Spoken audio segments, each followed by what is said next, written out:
মৰমৰ ছাত্ৰ ছাত্ৰীসকল, আজি তোমালোকৰ সন্মুখত লৈ আহিছোঁ ফিজিক্স ক্লাছ 11ৰ NCERT কিতাপৰ উদাহৰণ 2.7। ইয়াতে দিয়া আছে কি দোলনৰ জোখ মাখত পোৱা সময় যথাক্ৰমে দিয়া আছে 2.63 ছেকেণ্ড, 2.56 ছেকেণ্ড, 2.42 ছেকেণ্ড, 2.71 ছেকেণ্ড আৰু 2.80। ধৰি লোৱা এইটো দোলন হৈ আছে, এইটো এটা ৰছী বান্ধি মানে ওলঙাই ৰখা হৈছে, বল এটা ৰখা হৈছে। এইটো যেতিয়া ইয়ালৈ আনি এৰি দিবা তেতিয়া ইয়ালৈ যাব। যেতিয়া ইয়াৰ পৰা এৰি দিবা তাৰ পৰাই ধৰি লোৱা যে 5বাৰ দোলন কৰিবা। ইয়াৰ পৰা এবাৰ যাইখিনি ইয়াত আকৌ ঘূৰি আহিব, এবাৰ হ'ল দোলন, আকৌ ইয়াৰ পৰা ইয়ালৈ যাব, আকৌ ঘূৰি আহিব, তেতিয়া দুবাৰ হ'ল। ইয়াৰ পৰা ইয়ালৈ গৈছে, আকৌ ঘূৰি আহিছে।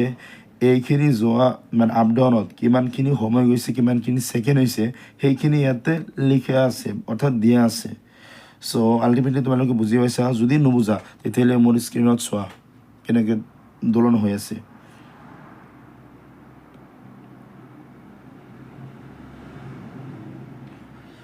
দোলনটো চাগে দেখা পালা। এনেকুৱাকে দোলনৰ যিটো সময় হৈছে সেই সময়টো ইয়াত দিয়া আছে। ইয়াত উলিয়াব লাগে কি পৰম ক্ৰটি, আপেক্ষিক ক্ৰটি আৰু শতকৰা ক্ৰটি গণনা কৰিবলৈ দিছে। এইটো উলিয়াম কেনেকৈ, পৰম ক্ৰটি কাক কয় আগতে জানিব লাগিব, আপেক্ষিক ক্ৰটি কাক কয় আৰু শতকৰা ক্ৰটি কাক কয় এই কথা আগতে জানিব লাগিব। পৰম ক্ৰটিৰ সূত্ৰটো এনেকুৱা আছে দিয়া, প্ৰতিটো জোখমাখতে পোৱা ৰাশিটোৰ মান আৰু ৰাশিটোৰ প্ৰকৃত মানৰ মাজৰ পাৰ্থক্যৰ মানকে কোৱা হয় জোখমাখৰ পৰম ক্ৰটি। আৰু প্ৰকৃত মান তোমালোকে কেনেকৈ গম পোৱা বা কেনেকৈ গম পাবা, সেইকাৰণে কোৱা হৈছে প্ৰকৃত মান, যিটো গড় মান ল'বা সেইটো প্ৰকৃত মান বুলি ধৰিব দিছে সূত্ৰত। গড় মান ল'ব লাগিব। এইটোৰ গড় মান কেনেকৈ ল'বা, এ গড় বুলি লিখি দিওঁ ইয়াতে, এ গড়। ইয়াতে দিয়া আছে কেইটা, 1 2 3 4 5। ইয়াতে 5 দি হৰণ দিয়ে। হৰণ দিবা কাক, এইটো লিখিব লাগিব 2.63 প্লাছ 2.56 প্লাছ 2.42 প্লাছ 2.71 প্লাছ 2.80।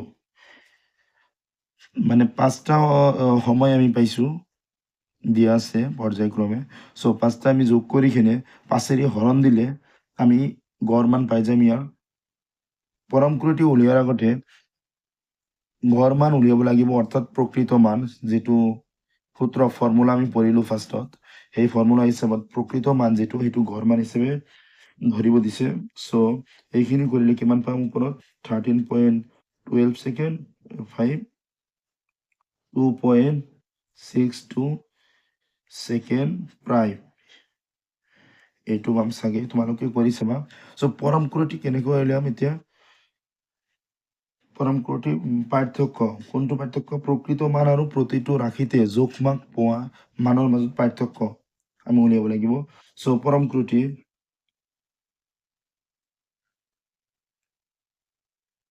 ক্ৰটি ত্ৰুটি কেনেকৈ উলিয়াব লাগিব, পাৰ্থক্য উলিয়াব লাগিলে ফাৰ্ষ্টত আৰু এটা ইয়াতে লিখিব লাগিছিল, এইটো A1 ধৰিব, এইটো A2, এইটো A3, এইটো A4, এইটো A5 বুলি ধৰি লোৱা। লিখিব লাগিছিল, লিখি দিলে অলপ ভাল হ'লাকৈ। লেখা নাই যদি তোমালোকে এতিয়া গম পোৱা যে A1 পাৰ্থক্য, A1 পাৰ্থক্য মাইনাছ কৰিব লাগিব, মাইনাছ কিমান, A গড়,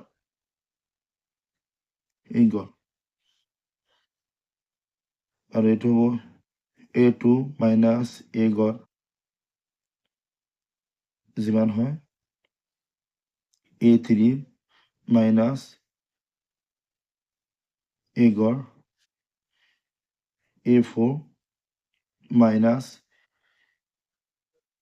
A গড় ইকুৱেল A5 মাইনাছ A গড় কিমান হ'ব। এইখিনি আমি তোমালোকক বুজোৱাৰ কাৰণে লিখিছোঁ। চ' A1 কিমান দিয়া আছে আমাৰ ইয়াতে 2.63 ইয়াতে দি দিয়া 2.63 মাইনাছ কিমান পাইছোঁ 2.62 প্ৰায় 2.62 পাইছোঁ এইটো মানে এই গড়টো। চ' এই গড় গোটেইকেইটা হ'ব 5টা দিছোঁ 2.62 2.62 2.62 2.62 মাইনাছ কৰিব লাগিব, তেতিয়াহে পাৰ্থক্য ওলাই যাব পৰম ত্ৰুটি উলিয়াৰ কাৰণে।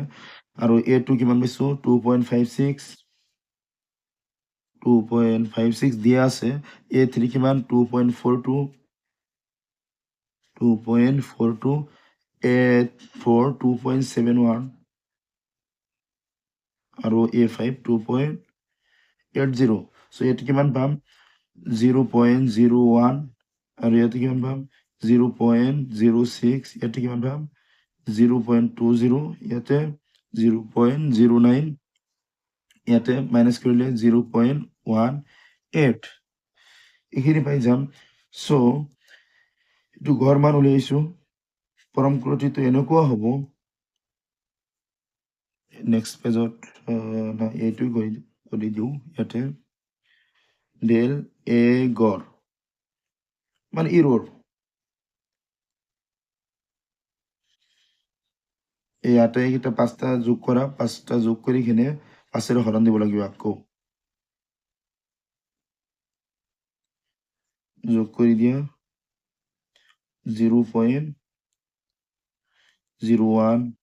প্লাছ 0.06 প্লাছ 0.20 প্লাছ 0.09 প্লাছ 0.18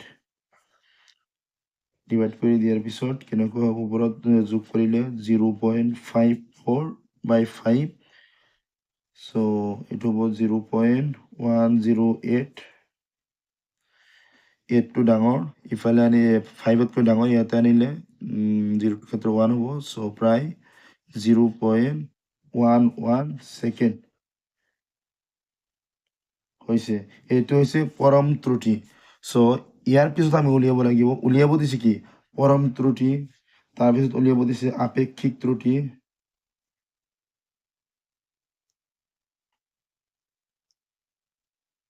তাৰপিছত উলিয়াব দিছে শতকৰা ত্ৰুটি,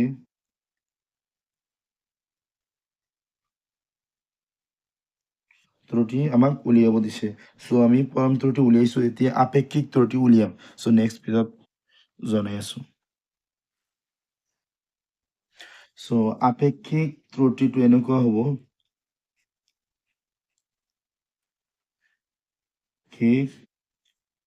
ত্ৰুটি হ'ব যিটো পৰম ত্ৰুটি আৰু প্ৰকৃত মানৰ অনুপাত হ'ব আপেক্ষিক ত্ৰুটি। এইটো হৈছে ডেল এ মানে গড়, এইটো হৈছে পৰম ত্ৰুটি আৰু প্ৰকৃত মান কিমান পাইছোঁ মানে এই গড় চ' এইটো পাইছোঁ 0.11 আৰু এইটো পাইছোঁ 2.62 এইখিনি পাইছোঁ আমি। চ' এতিয়া শতকৰা ত্ৰুটি কি এইটোৰ লগত 100 পূৰণ কৰিলে 100% পূৰণ কৰি দিলে এইটো শতকৰা হৈ যাব। চ' শতকৰা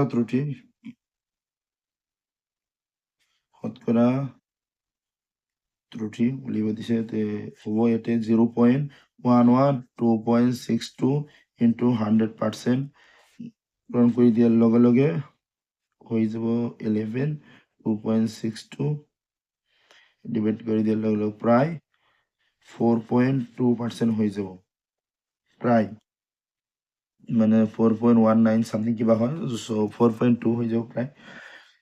চ' আমাৰ পৰম ত্ৰুটি ওলাই গৈছে, গড়মান ওলাইছে, আপেক্ষিক ত্ৰুটি ওলাই গৈছে এইখিনি, আৰু শতকৰা ত্ৰুটি ওলাই গৈছে 4.2 প্ৰায় হৈ গৈছে। এতিয়া আমি লিখিম কেনেকে যে অন্তিম ফলাফল মানে এইখিনি কৰি আমি ফলাফল কি পালোঁ যে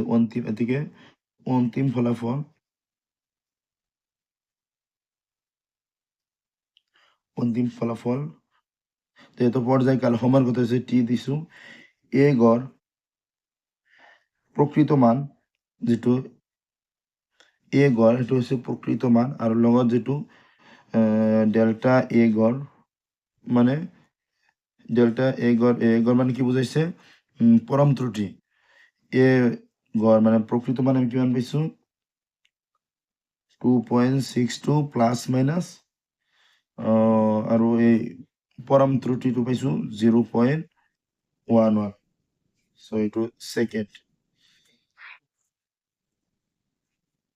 চ' থেংক ইউ